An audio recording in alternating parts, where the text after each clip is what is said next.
Bullet train की जितनी complexity है, इसीलिए बुलेट की पूरी टेक्नोलॉजी को भारत में कैसे आत्मसात करें। 24 ঘন্টা আগে হাওড়া মুম্বাই মেল দুর্ঘটনাগ্রস্ত হয়েছে, ফের নিরীহ যাত্রীদের মৃত্যু হয়েছে। বুধবার সংসদে দাঁড়িয়ে রেলমন্ত্রী যখন বক্তব্য রাখছেন, তার কয়েক ঘন্টা আগে ফাঁসি দেওয়ায় রাঙাপানিতে লাইনচ্যুত হয়েছে মালগাড়ি।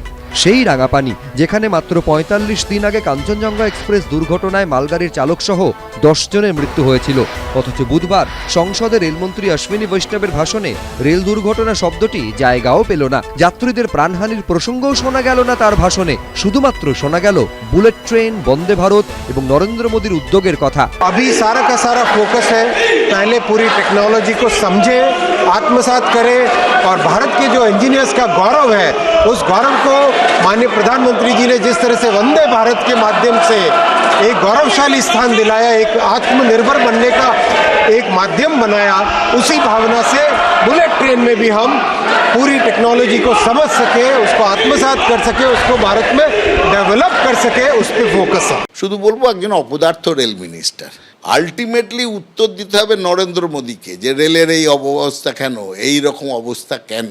তিনি বুলেট ট্রেন কিংবা বন্দে ভারতের জন্য ছবি তোলার জন্য প্ল্যাটফর্মে দাঁড়াবেন আর অ্যাক্সিডেন্টের সময় মুখ বুজে থাকবেন একটার পর একটা অ্যাক্সিডেন্টে, এটা হতে পারে না। এক্সপ্রেস ট্রেন দুর্ঘটনাগ্রস্ত হচ্ছে, রেলমন্ত্রী কিছু বলছেন না। মালগাড়ি বেলাইন হচ্ছে, রেলমন্ত্রী কিছু বলছেন না। যেদিন রেল দুর্ঘটনায় মৃত্যু হচ্ছে, সেদিনই প্রধানমন্ত্রী আবার শিল্পপতিদের সঙ্গে বৈঠকে উচ্ছ্বসিতভাবে জানাচ্ছেন রেল বাজেটে বরাদ্দ বৃদ্ধির কথা।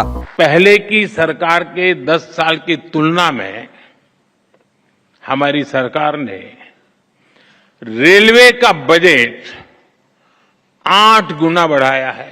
এই পরিস্থিতিতে বিরোধীদের প্রশ্ন, আর কতদিন শুধুমাত্র মিথ্যা প্রচার চালিয়ে যাবে কেন্দ্রীয় সরকার? আর কত মৃত্যুর পর হুঁশ ফিরবে তাদের? বন্দে ভারত বুলেট ট্রেন অবশ্যই ভালো প্রকল্প, কিন্তু সাধারণ ট্রেনই বা কোথায় চালাতে পারছে মোদী সরকার? সংসদে রেলমন্ত্রী বুলেট ট্রেন নিয়ে কথা বলে যাচ্ছেন, অথচ এই যে পরপর রেল দুর্ঘটনা, রেলমন্ত্রী বলছেন না। এটা কাদের সরকার? এটা আমজনতার সরকার হতে পারে না। রেলে বহু গুরুত্বপূর্ণ পদে দীর্ঘদিন ধরে লোক নেওয়া হয় না। 2023 সালে জুন মাসে একটি আরটিআই এর জবাবে রেলের তরফে বলা হয়েছিল, গোটা দেশে প্রায় 2,75,000 পদ খালি রয়েছে, তার মধ্যে 1,78,000 শূন্য পদ রয়েছে সেফটি ক্যাটেগরিতে। তাহলে কি যাত্রী সুরক্ষার সঙ্গে আপোষ করছে মোদী সরকার? চোখ ধাঁধানো বিজ্ঞাপনের তলায় অন্ধকার লুকিয়ে রয়েছে। মেকানিক্যাল ডিপার্টমেন্ট একটা ফ্যাক্টর, লোক রিটায়ার করে চলে যাচ্ছে, তার জায়গায় রিক্রুট নেই। এখন বর্তমানে এই টোটাল ট্রাক মেনটেন্যান্সটাকে প্রাইভেটাইজেশনের মতন করে ফেলেছে, কন্ট্রাক্টারাইজেশন। লাইনে দেখবেন যারা মেনটেন্যান্স করছে তারা রেলের লোক নয়, তাদের ম্যাক্সিমাম পোর্শনটাই হচ্ছে কন্ট্রাকচুয়াল লেবার। এই সমস্ত লেবারদের কোনো সেফটির ওপরে কোনো ট্রেনিং নেই। মনিটরিং এবং টাইম মতো চেজিং এবং টাইম মতন ডিসিশন নেওয়া ফর টেকিং অ্যাকশন, এটার কিছু ল্যাকিং হচ্ছে, যার জন্য এই প্রবলেম হচ্ছে। এবং সিগন্যালিংয়ের অনেক ইনভেস্টমেন্ট দরকার, সেটা সরকারের করা উচিত। সরকার যতখানি করছেন আমার মনে হচ্ছে সিগন্যালিংয়ের আরও বেশি ওটা দরকার। সরকারি তথ্য অনুযায়ী 2024-এর 1 জুন পর্যন্ত ভারতীয় রেলের 18টি জোন জুড়ে 3,12,000 নন গেজেটেড পদ খালি ছিল।